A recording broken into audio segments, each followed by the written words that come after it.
Do you know if she responded, Rebecca? Did she say that she would try it?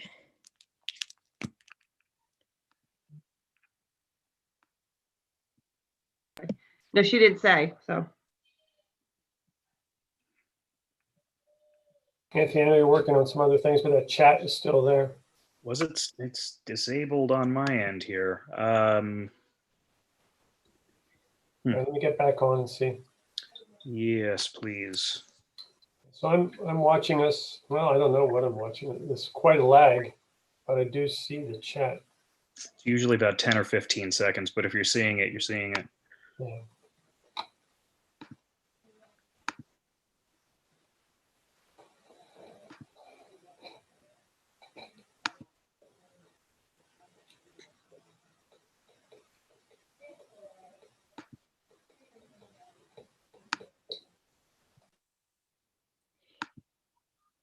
Okay, we're not hearing back from her.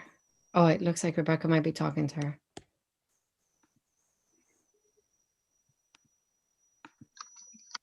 I just told Debbie to try the old link that she got in her email and see if it works. Okay.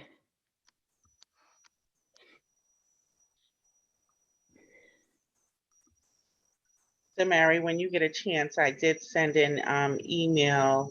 I crafted a letter regarding sharing employment opportunities with community partner organizations. So if you could give me another pair of eyes on that, I sent it to you and Zal. I just saw it. Perfect. Yeah, we'll do that. Love it. Okay, so as soon as Debbie gets on, we'll get going.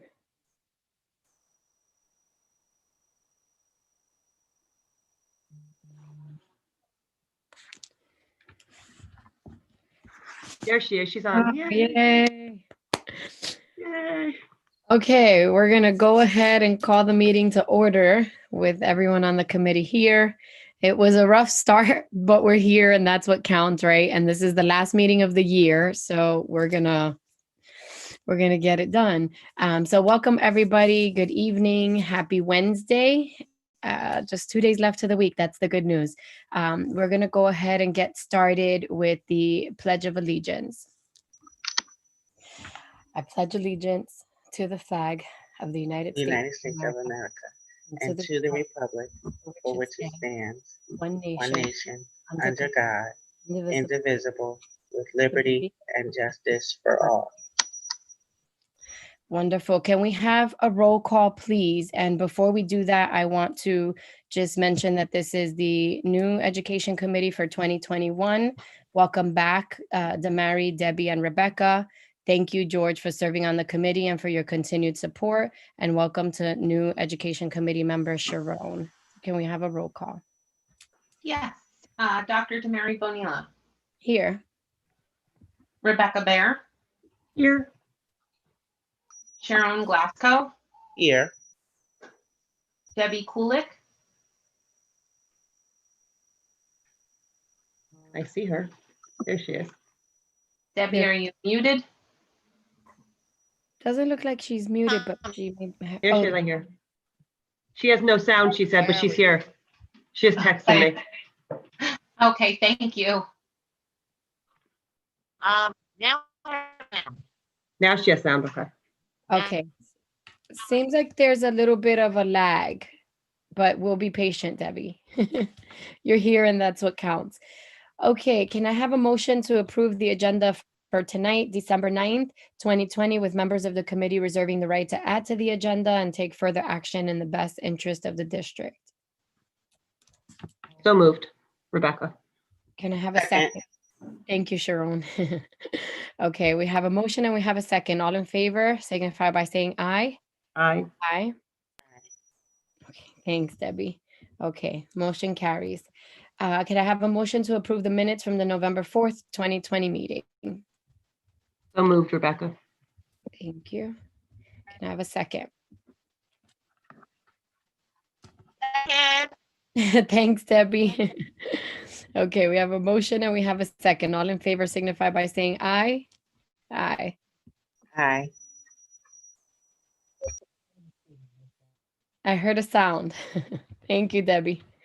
Okay, we have a couple of things on the agenda for this evening that we wanted to cover before the end of the year, which is the DEI committee update. Every month we have had for a couple of months and will continue to have an update from the DEI committee, which is picking up steam, and we are really excited about the work that is happening.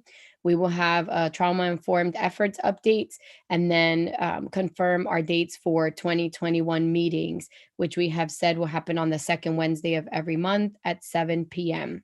So Dr. V, I'm going to give it over to you and your team, and Trinae is here with us for the DEI update as well. Thank you very much, Dr. Bonilla. I'd also like to just take a minute to echo your sentiments regarding thank you, George, for your service on this committee. I know I'm kind of new to this, but we do appreciate it. I'm glad to see you still here.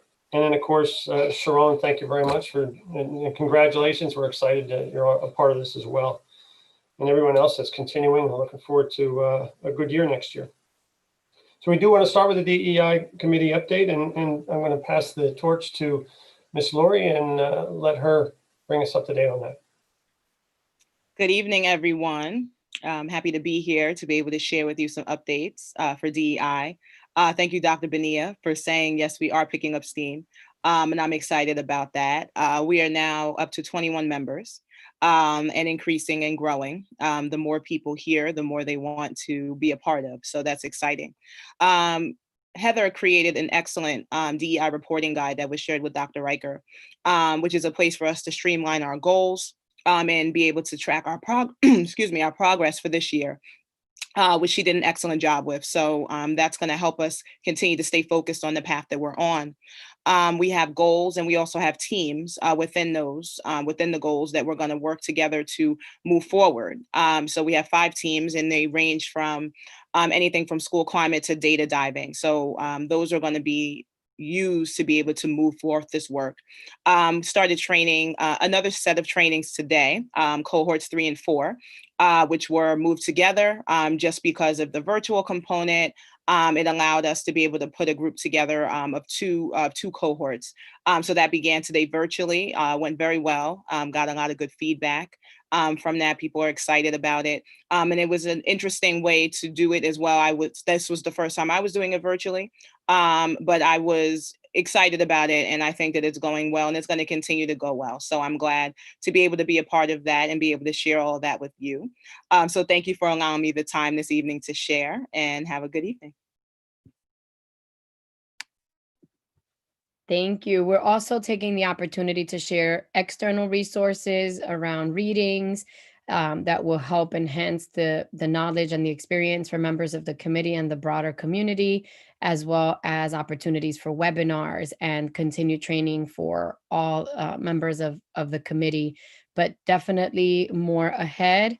And as the subcommittees start working closer together, we will have more details on the specific projects and how members of the committee here might engage, as well as other members of the community who come to these meetings. So thank you for the update. Dr. V? Thank you. For the next one, I'd like to introduce Aaron Dreispot and Shay Jones. They are the district coordinators of social services for secondary and elementary programs respectively. And they're going to be providing us with an update of the trauma-informed efforts that are part of our district-wide initiatives. And I'll just turn that over to Aaron and Shay.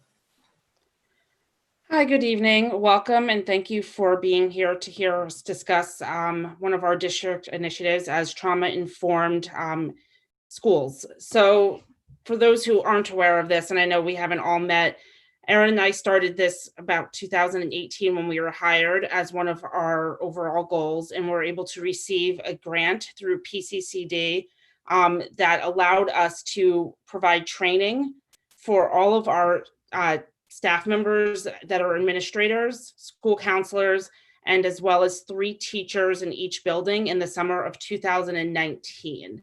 And those created trauma-informed cohorts, and each of our buildings has a cohort and a team that works together on being trauma-informed and providing additional resources and trainings to our staff members in those buildings. So we were able to do that. We also are implementing a new focus in 2020, 2021, continuing to use this grant to enact maintenance training for our faculty and staff throughout the year, to work on our MTSS, which is the multi-tiered system support, to develop our tier 1, tier 2, and tier 3 trauma-informed interventions for our students. And then also to develop and enact a multi-year plan, initial training plan for our faculty and staff members. And I will turn it over to Erin to finish discussing that. Thank you. So we did create a multi-year plan. And the first year, which is this year, we have training days in place. Our goal and what we will be doing is training all professional staff in understanding trauma. And so we are doing 2 virtual half days this year, and that is 4 hours each. And so how we broke it up is high school, intermediate, and then elementary. High school already had their first session, and that was December 2nd. And they will have their next January 6th. And then intermediate will have training dates in January, February, and elementary will have their training dates January, February as well. We will also provide educational opportunities to communities and families for a better understanding of trauma, and that will be through our East Stroudsburg Area School District website. This is multi-year, so by the end of 2025, our goal is to have all staff trained in understanding trauma and how it affects our students.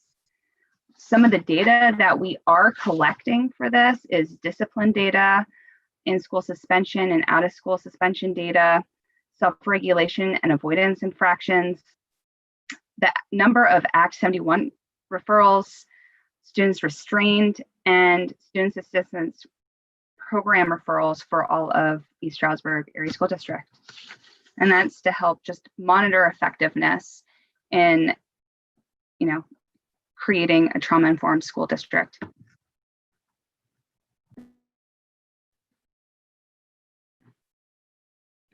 Do members of the committee have questions? I'd like to know more, Erin and Shay, about the resources for families and when those will be available.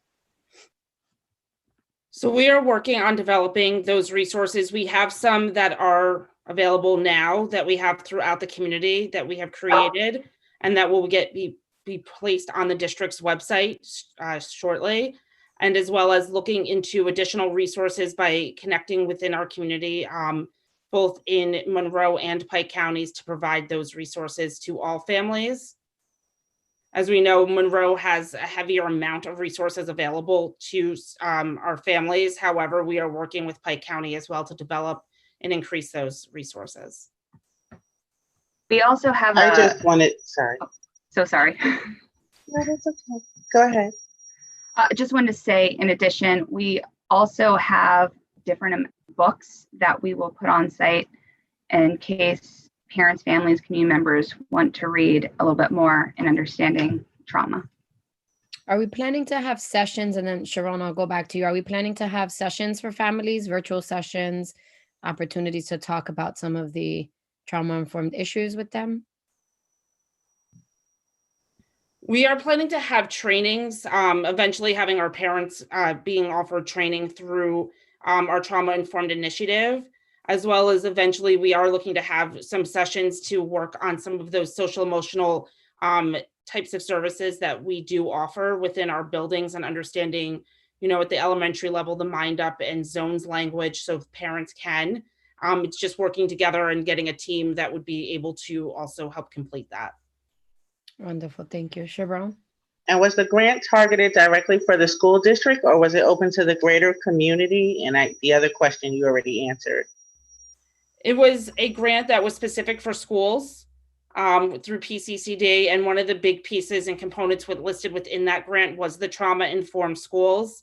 And now Governor Wolf has initiated a trauma-informed school initiative, as well as a common language, which we have provided that to the trainer, Dr. Sadin, to be able to make sure that we're linking up the language of the state within our school systems as well. And I had a Thank question you. also.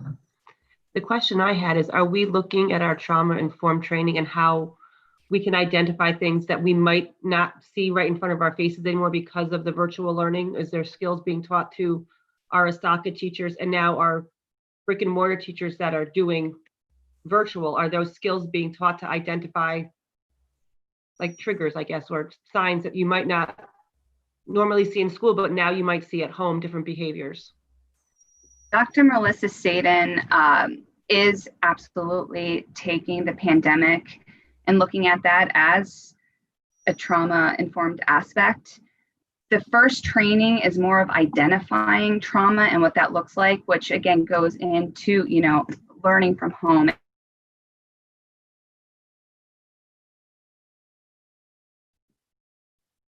Is doing more interventions, not only within the school classroom, but also online as well. And we were able to look at a universal screener in elementary and really help identify some of those students that are struggling more that we might not have necessarily identified prior to, just by answering some questions about each student. So that's really helped us with identifying those kids that we may not necessarily see, because it is very different virtually, what's going on versus being in school. So it really does help us see all students. And that's the big piece, is that trauma can look very differently and from person to person. And so we want to make sure that we're meeting the needs of all kids.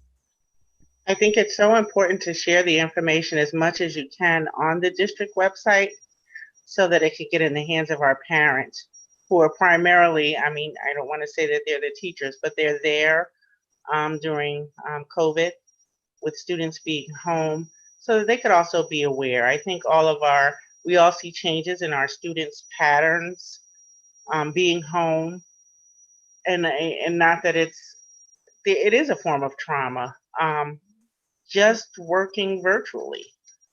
So it's different. So any information that could be shared would be so grateful, even from a parent's perspective. Absolutely. And you're right, Sharon. We in the conversations we've been having this year, we've been talking about this experience as trauma because of the sudden change, the expectations, all of the short notice changes that families and children have experienced. So we are counting that as trauma. One of the things I'm thinking about, and it's following up on Sharon's comments about making the information accessible, is, are we going to have some kind of informational email, maybe video? We talk often about communicating with families and the importance of having diverse opportunities to share the information.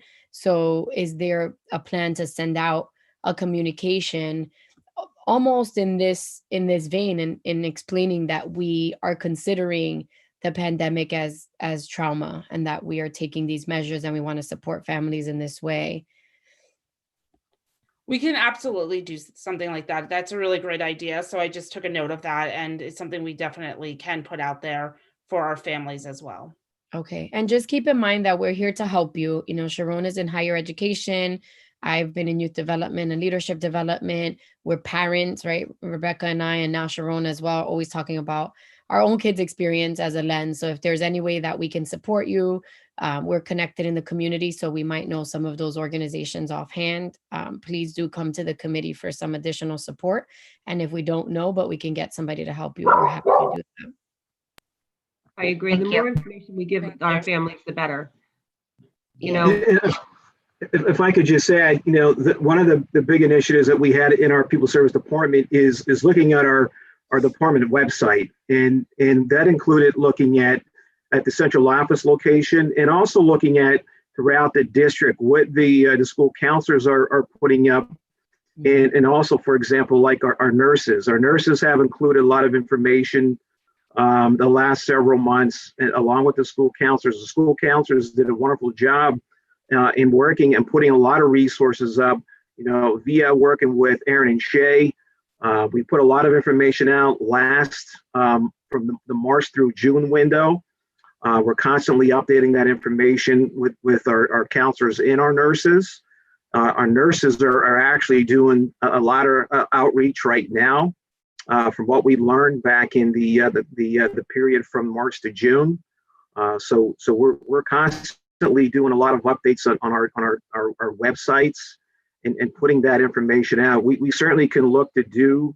I think Dr. Riker mentioned to me at one point to do, and I'm happy to do this. I just have to practice doing the videos. I think the videos are a great idea in doing some of those as outreach goes. And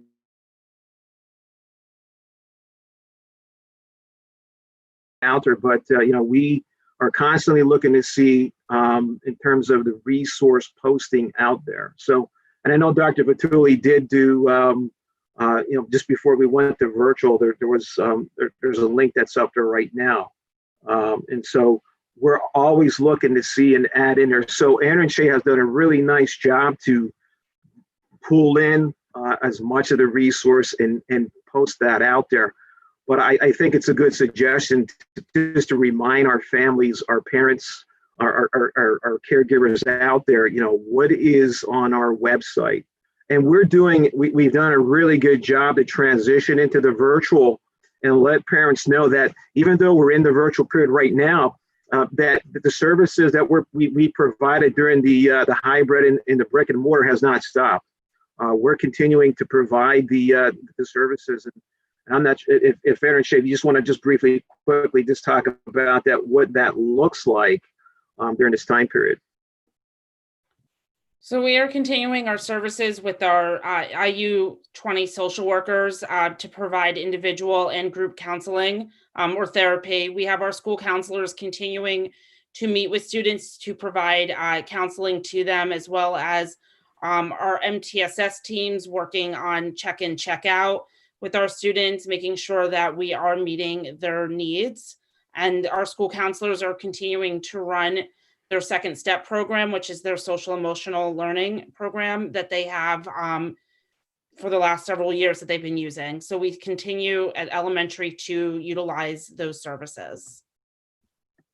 I think that's fabulous. And that's the kind of information that we want families to have, because when we talk about virtual, there's some anxiety around what is still going to be available. And we've seen some of that in our public meetings and the comments and people asking questions, particularly students with special needs, even those, especially those I would say that are not part of the IU, but still are on the spectrum and or are undiagnosed. So I love that we're still doing that. I know here at home, we've benefited from the support of our school guidance counselor and the resources that she's shared in the specials section of the Google Classroom, but I don't know that everybody knows what information is there because it is overwhelming. And I think Sharon alluded to that when she said, I'm not saying that they are, but they're at the forefront, right? And so if they don't know the resources, they may not be able to support their students. So that is great. Anything that we can do by video, even if just a reminder, certainly let's do that. We have received really good feedback about Dr. Riker's videos. People can connect. There's a people factor when they hear you sharing, right, the resources versus reading it all the time. And as I mentioned frequently, we have community members who are illiterate or who don't speak the language or read the language, and we want them to access the information as well. So thank you all for everything that you're doing. George, I think you're the only other member of the board who's here. Would love to give you an opportunity to ask questions as well. I don't have too many questions to ask today. I'm just here to learn. There's so much stuff today. You say there's we can join a committee and all. There's committees we can join. You mean for the DEI? Yeah. Yeah, you can join if you want to join as a board observer. So I'm on coaching as well, but if you want to join one of the subcommittees and be part of that, yes, we can connect you by email to Trinae. I'd like to, yes. Yeah, awesome. Would love to have you. I'll connect you to Trinae by email, and this way she can share which are the various subcommittees that we have, and you'll let her know what's most interest. And I will mention, this is something I think that's important, that we have, the subcommittees are working committees. So we have individuals that are committing to work on specific areas, but then we are also going to have quarterly meetings for individuals who want to be engaged and know what's going on so that they can plug in at different times, but who do not have the time or the bandwidth to engage in a working committee. So there are opportunities for somebody who says, I want to know what's going on because I might be able to make a connection somewhere, or I might be able to help with a specific part of the work, but I can't commit fully. And then there are working committees for individuals who have some more time and availability for ongoing work. So I do want to make that clarification as people are considering what they might be able to contribute. You know, I always want to learn. So I appreciate the help. Well, this is certainly an area where we all have continued learning, and thank you for signing up, George. I'll definitely connect you after this meeting by email. Thank you. Thank you. Do any community members have any more comments or questions, whether on the DEI update or the trauma-informed efforts? If I could just say one more thing. Yes, I was going to give it back to you, Dr. V, because I think you have a proposal for us, right? Yes, I do. Thank you. I just wanted to mention that the knowledge and efforts of Erin and Shay is having a tremendous impact on our district as a whole, and is not only impacting our trauma-informed level, I should say, of knowledge, but is also having a direct impact on how we look at discipline and how we handle discipline across the board. And it's taking us, as you know already, the A2E program is a part of their work, and that continues as we begin to move forward and just look at different areas as well. So again, I just wanted to make mention that they're having a tremendous impact across the district.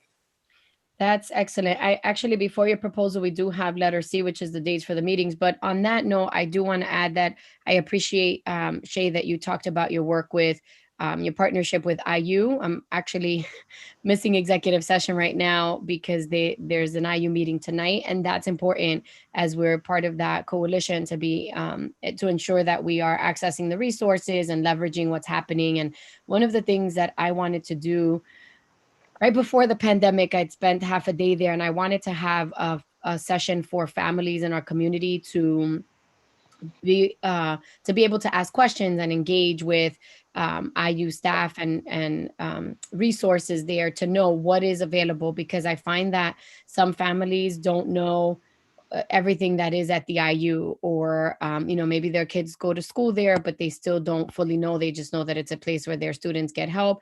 And we've heard comments like, why do you bus students 45 minutes away, right? And we've answered that here, but if there's somebody who wasn't on this meeting when we talked about it or didn't read the minutes, they wouldn't know.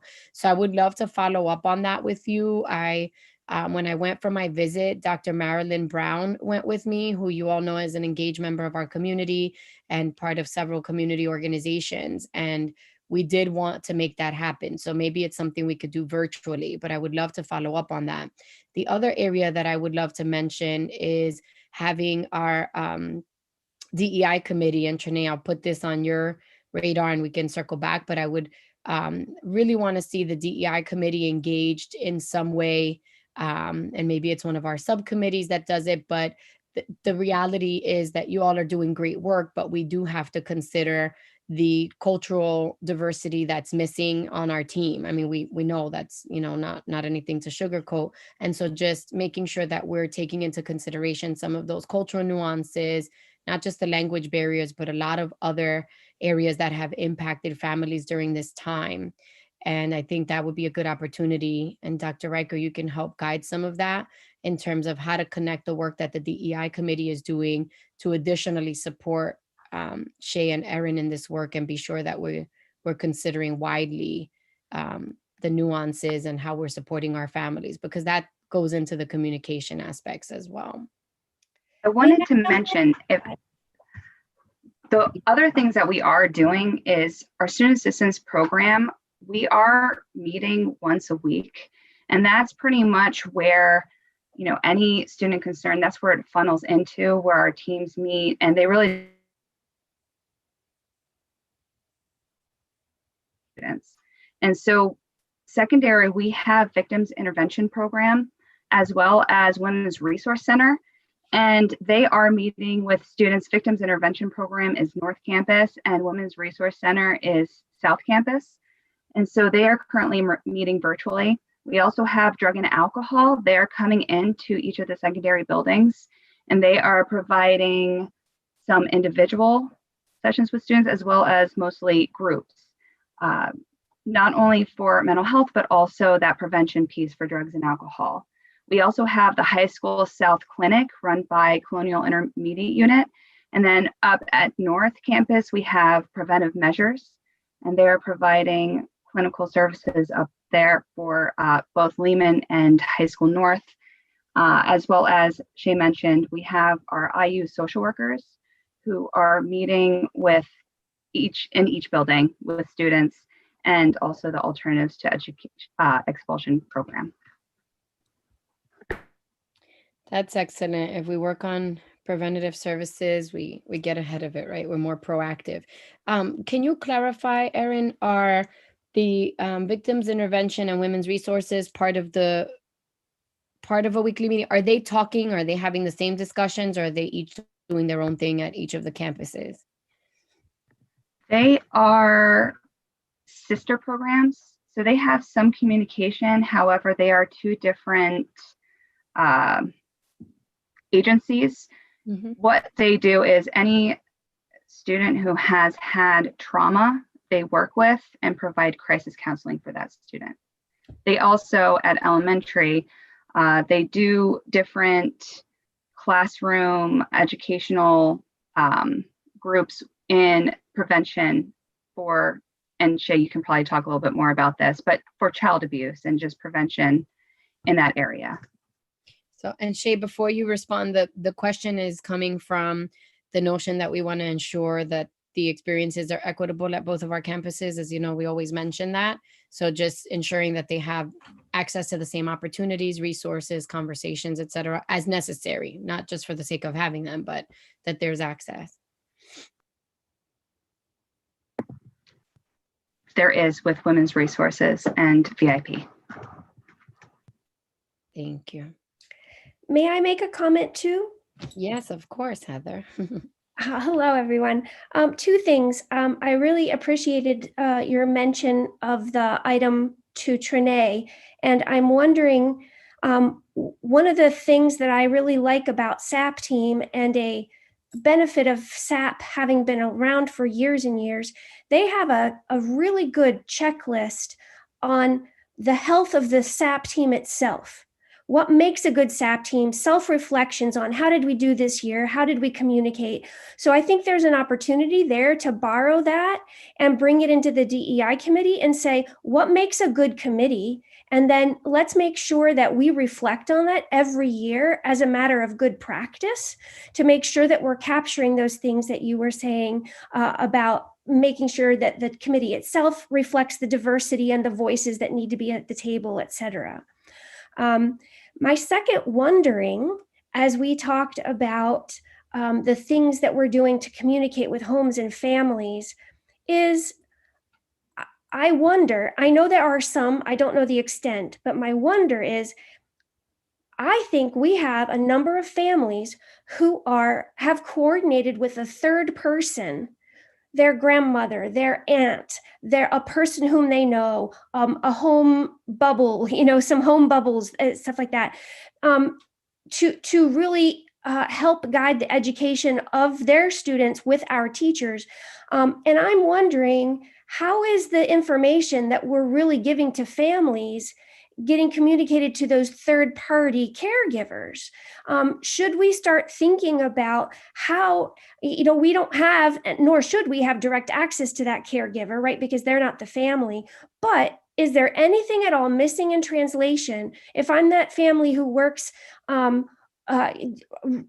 either off location or many hours a day, and I do receive 3 or 4 emails, am I emailing that caregiver? Is the caregiver able to get those and communicate? In other words, so just that communication piece, I think there are a good number of third-party caregivers that I'm just wondering how effective we are being right now in helping families make sure they communicate everything we're telling families with those caregivers. And I may be off base. So, but Erin and Shay, if you can tuck that away, and maybe we can talk about that this coming week, what kind of resources we have to impact those people who are helping hands-on with those students when they're at home. No, you're right on, Heather. Those are some of the considerations that I'm referring that to for us to make, because there are diverse experiences amongst our families. So thank you for thinking about that and providing the partnership. And if I could just add too, Dr. Bonilla, on our website where Dr. Vituli added the virtual learning tools from launching from our homepage, we do have an elementary caregivers form about 3/4 of the way down that page, that any caregiver who needs assistance with Google Classroom, Google Meet, Reading Wonders, Go Math, that's being monitored by our instructional and technology coaches at the elementary level. And you just pick a time, give your contact information, and they're monitoring that. They instantly get an email and they reach out to any family who needs real-time support. Now, of anything technology equipment or, Chromebooks, that goes through the technology department, and there's a separate place to get that help. But we have a live form right now on that webpage for anyone who needs support. We'll, reach right back out to them during the time that they request and try to provide that one-on-one support for them. Thank you, Dr. Bradley, and thank you for co-presenting with the United Nations. That was wonderful. I was really proud. I think, yes, and so I think back to what Heather was saying is making sure that people know that's available and that they're passing it along, right? Because sometimes when you're working so many hours or you're trying to keep up with those emails, I know I'm on email all day and sometimes I miss emails. So I know if it's hard for me, that's the lens I always use. If it's hard for me, I can just imagine somebody who's not working from home, who's not on email all day. So yes, being sure that once we have the resources, we're communicating and connecting those dots with and for families. Any other comments or questions on the DEI or the trauma-informed topics? Okay, letter C on our agenda for today is the dates for the 2021 meetings. The committee members should have in their packet the dates. Hopefully you had an opportunity to review that, but as I mentioned in the beginning, it's the second Wednesday of each month at 7 p.m. So we want to be sure that we approve those dates. That's one of our action steps for today. Does anybody have any comments, conflicts? Hi, Debbie. Debbie, did you have any comments or questions on any of those topics? No, okay. So Mary, I move to accept the meeting dates as listed and as forwarded. Thank you. Do we have a second on that motion? Debbie, second. Thank you, Debbie. Okay, so we have a motion and we have a second. All in favor to approve the dates for 2021 for the Education Committee meeting, signify by saying aye. Aye. Aye. Okay. All right, motion carries. And that's our agenda in terms of the items that we have. We're going to go ahead to public participation, and then we do have a request for a recommendation, which we will hear from Dr. V and his team. Do we have any members of the public who want to speak?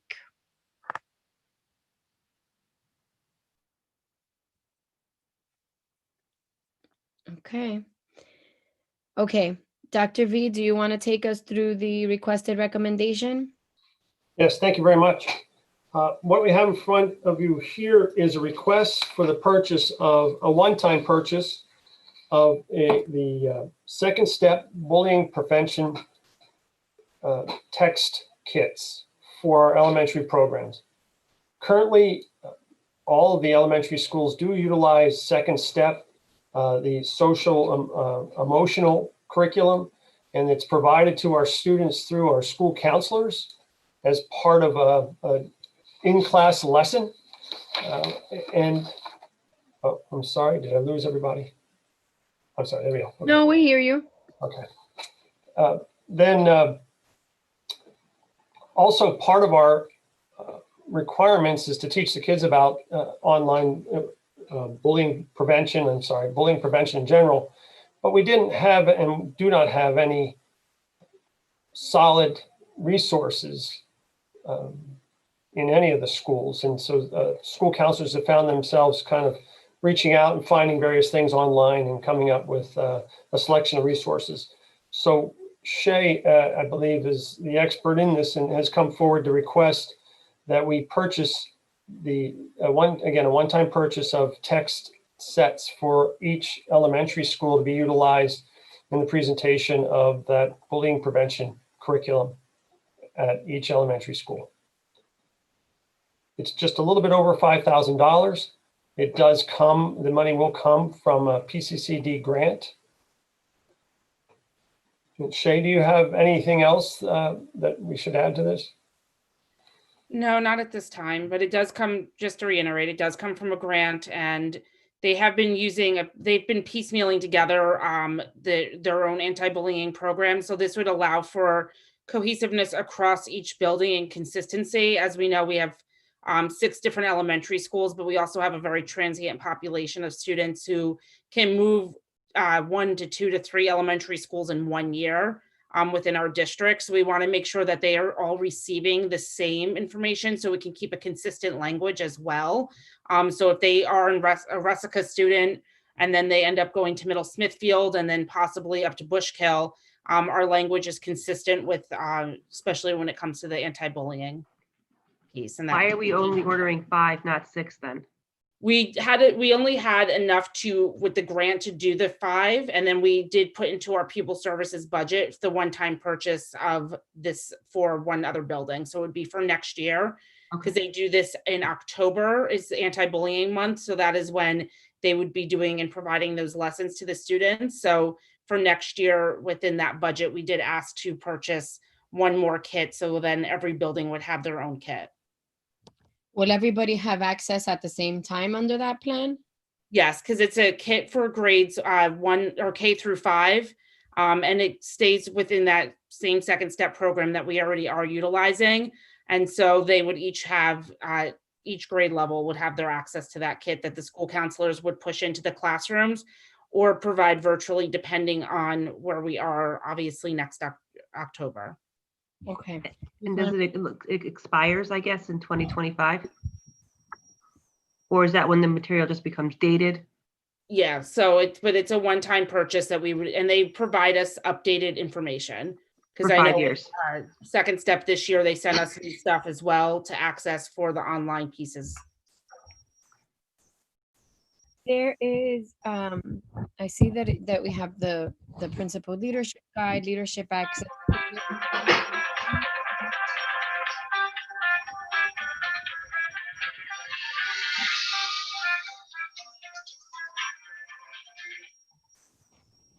Is there a training component for those that are going to be using it, or how do we plan to train everybody?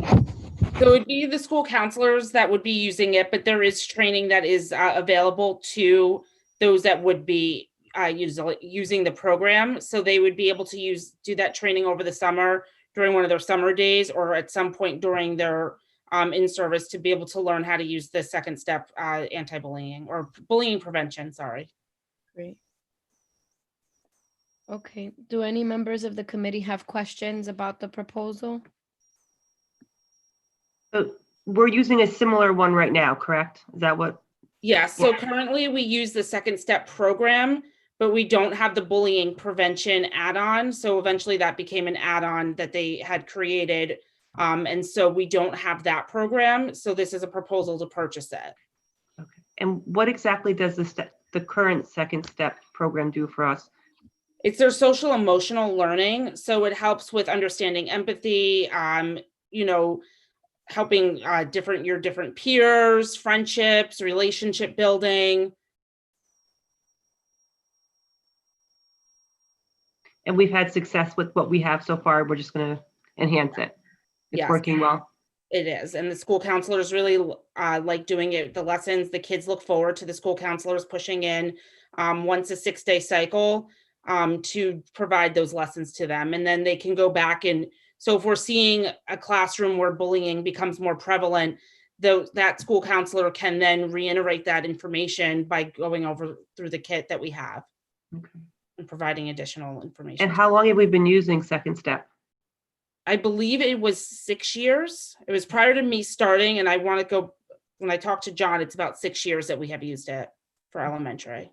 Rebecca, as an elementary principal, I remember my first year them using it, and ever since it was a very good program, well received, easy to follow, easy to provide, highly scripted, but gets good results. Just wondering, because my kids aren't in elementary school anymore, so I didn't know how long we were doing it for. I just wanted to know how it's working and feedback and stuff like that. It's great questions. And yes, it is highly scripted and easy and user-friendly. So you honestly would be able to pick up the book and go through a Second Step lesson, no problem. And the videos are good too. The stories that they have on videos for the virtual learning, they have stories that they put videos for the kids on, and you'll see things like making friends. You're the new kid and you don't know anybody, and then you have questions for the kids. So my kids like it, and they enjoy when Miss Castro comes in and does the lesson. Yeah. Okay, great. So we have a request from the department to send this to the Finance Committee. So is there anybody that wants to motion the recommendation so that we can send this along to the Finance Committee? I'll make a motion to move it forward. Debbie's seconding me. There you go. Okay, we have a first and a second. Okay, all in favor? Aye. Aye. Okay, wonderful. Well, there you have it, Rebecca. That'll come before you and the committee, and we'll get moving on this. Thank you for just being alert and aware of the needs of our students and accessing more resources around bullying prevention, especially in the sensitive times that we are in. Does anyone have anything else? Our next meeting is scheduled for Wednesday, January 13th at 7 p.m. according to the dates that we just confirmed. Any comments, any questions? Nope, but if we end now, you can make it to your meeting, only be 3 minutes late. Oh, look at that. No, it started at 6:30, so. Oh, okay. That's okay. That's executive session. The public meeting is at 7:30. Okay, well, does anybody motion for this meeting to adjourn? Debbie is. Debbie, do we have a second? I'll second that. You said first, I don't know. Okay, thank you. Anybody oppose us adjourning the meeting? Dr. Reicher's opposing. Want to hang out all night? All right, everybody's in favor, so we will close this meeting. Thank you so much. Have a happy holiday, and we will see you next year. Thank you, everyone. Thank you. Thank Good night. Thank you. Good night.